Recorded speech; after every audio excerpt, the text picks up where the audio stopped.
देखिए, ये देवियां सिर्फ इतिहास की किताबों का हिस्सा नहीं है, बल्कि ये नारी शक्ति और अटूट भक्ति का अल्टीमेट प्रतीक है। आज हम इन सारे ऐतिहासिक तथ्यों को बिल्कुल प्रतियोगी परीक्षाओं के नजरिए से डिकोड करने वाले हैं। तो चलिए बिना किसी देरी के शुरू करते हैं। लैब असिस्टेंट और बाकी स्टेट लेवल एग्जाम्स को क्रैक करने के लिए हमारा आज का रोड मैप कुछ ऐसा रहेगा। हम बात करेंगे नारी शक्ति की, राजस्थान की प्रमुख और अन्य महत्वपूर्ण लोक देवियों की। इसके बाद समझेंगे कुलदेवी और इष्ट देवी का फर्क, और लास्ट में देखेंगे वो ब्रह्मास्त्र यानी कुछ बेहद महत्वपूर्ण परीक्षा बिंदु। तो चलिए सीधे जंप करते हैं हमारे पहले सेक्शन पर, नारी शक्ति और लोक देवियां। एक बात बिल्कुल साफ है, ये सिर्फ ऐतिहासिक कैरेक्टर्स नहीं है। इन्होंने अपने चमत्कारों और समाज सुधार के कामों से लोगों के दिलों में अपनी जो जगह बनाई है ना, वो वाकई महिला सशक्तिकरण का सबसे बड़ा उदाहरण है। और इसी कड़ी में सबसे पहला नाम आता है देशनोग बीकानेर की बेहद पूजनीय करणी माता का। एग्जाम्स में अक्सर इनके प्रसिद्ध उपनाम पूछे जाते हैं, जैसे चूहों वाली देवी या फिर दाढ़ी वाली डोकरी। बहुत ही कॉमन लेकिन बहुत इंपॉर्टेंट फैक्ट है। अब यहाँ जो सबसे दिलचस्प बात है जो हमें याद रखनी है, वो है इनकी विशिष्ट शब्दावली। इनके मंदिर में सफ़ेद चूहे का दिखना एक बहुत ही रेयर और शुभ आशीर्वाद माना जाता है, और इन सफ़ेद चूहों को ऑफिशियली काबा कहा जाता है। इसके साथ सफ़ेद चील भी इनका प्रतीक है। ये बीकानेर के राठौर राजवंश और चारणों की कुलदेवी हैं। और हाँ, एक और हाई यील्ड पॉइंट, इस भव्य मंदिर का जो वर्तमान स्वरूप हम देखते हैं, उसका निर्माण महाराजा गंगा सिंह ने करवाया था। करणी माता के बाद अब बात करते हैं रेवासा सीकर की जीड़ माता की। इनका नाम आते ही एक अद्भुत रिकॉर्ड दिमाग में आना चाहिए।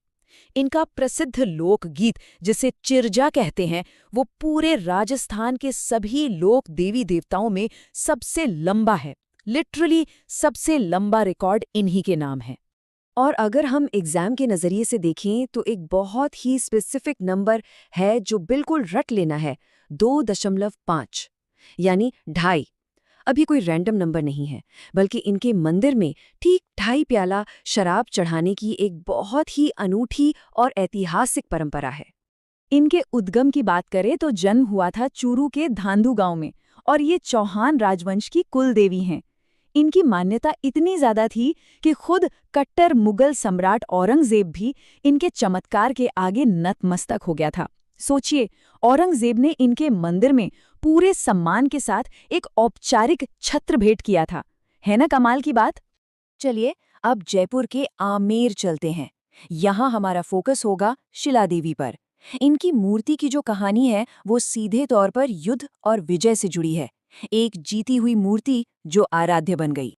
हुआ यूं था कि राजा मानसिंह प्रथम ने बंगाल के राजा केदार को हराया, और फिर उस विजय के बाद वो इस मूर्ति को जसोर से अपने साथ ले आए।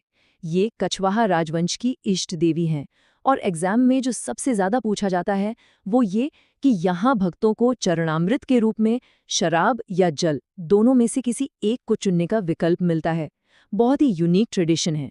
जयपुर के ही इलाके में थोड़ा आगे बढ़ें तो जमवा रामगढ़ में विराजमान है जमवाय माता। ये कछवाहा राजवंश के एकदम मूल इतिहास और उनकी जड़ों से गहराई से जुड़ी हुई देवी हैं। और जड़ों से जुड़ी हैं इसीलिए ये कछवाहा राजवंश की कुलदेवी हैं। एक क्विक फैक्ट जो बिल्कुल मिस नहीं करना है, इस मंदिर का निर्माण मूल रूप से दूल्हे राय ने करवाया था। ये ऐतिहासिक विवरण साबित करता है कि जमवाई माता कछवाहा वंश की सबसे मूलभूत रक्षक है। अब थोड़ा नीचे करौली की तरफ रुख करते हैं। यहाँ कैला देवी का राजसी मंदिर सीधे कालीसील नदी के तट पर त्रिकूट पर्वत की वादियों में स्थित है। अक्सर एग्जाम्स में भूगोल और आस्था का ये सटीक कॉम्बिनेशन सीधे तौर पर पूछ लिया जाता है। मैच द कॉलम वाले जो सवाल आते हैं ना, उनके लिए एक हैक याद रखिए। लंगुरिया गीत और घुटवन नृत्य को हमेशा कैला देवी के साथ ही जोड़ना है। ये यादव या जादौन राजवंश की कुलदेवी हैं। और आर्किटेक्चर के लिहाज से एक बहुत ज़रूरी डिटेल, मंदिर के बिल्कुल सामने बोहरा की छतरी मौजूद है, इसे बिल्कुल मत भूलिएगा। इस डीप डाइव में हमारी अगली और प्रमुख देवी हैं बिलाड़ा, जोधपुर की आई माता।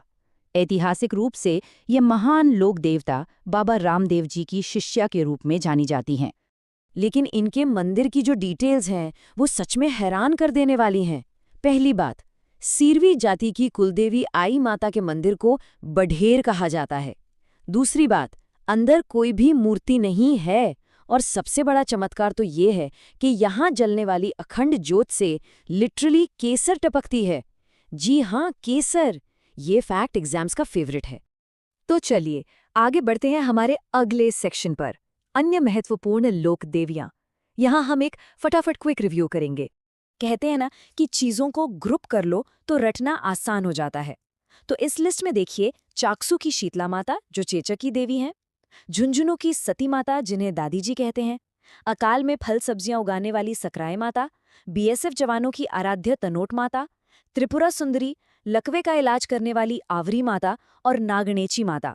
इस एक चार्ट में ढेरों सवाल छिपे हैं। और उसी लिस्ट से निकाला हुआ एक बेहद स्पेसिफिक फैक्ट जो सीधे एक नंबर दिला सकता है, 18। ये 18 क्या है? ये मारवाड़ के राठौड़ राजवंश की कुल देवी नागणेची माता की मूर्ति पर मौजूद भुजाओं की सटीक संख्या है। कुल 18 भुजाएं।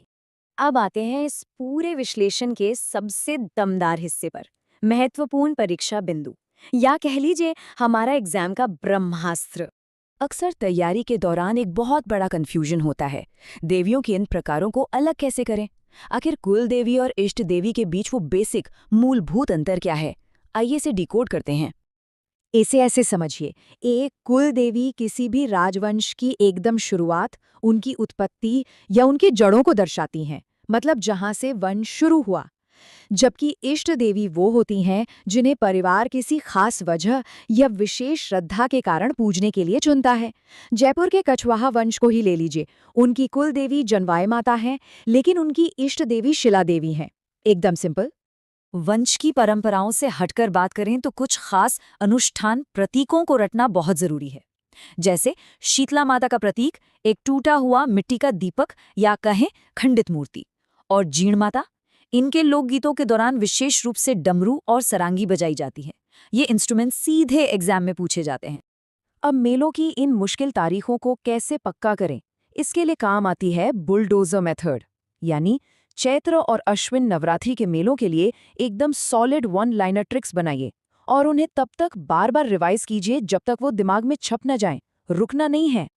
तो आज के इस पूरे विश्लेषण को खत्म करने से पहले अपनी मेमोरी को टेस्ट करने के लिए जरा इस सवाल पर गौर कीजिए, वो कौन सी लोक देवी हैं जिनकी अखंड ज्योत से चमत्कारिक रूप से केसर कपकती है? जवाब तो आपको पता ही है। ये सिर्फ फैक्ट्स नहीं है, बल्कि उस अटूट आस्था के प्रमाण हैं जो इन मंदिरों में आज भी जिंदा है। इन बेसिक फैक्ट्स को बार बार रिवाइज करते रहिए जब तक ये आपके टिप्स पर ना आ जाएं। कौन जाने इन ऐतिहासिक दीवारों में ऐसे और कितने चमत्कार छिपे हैं। बस पढ़ते रहिए और आगे बढ़ते रहिए।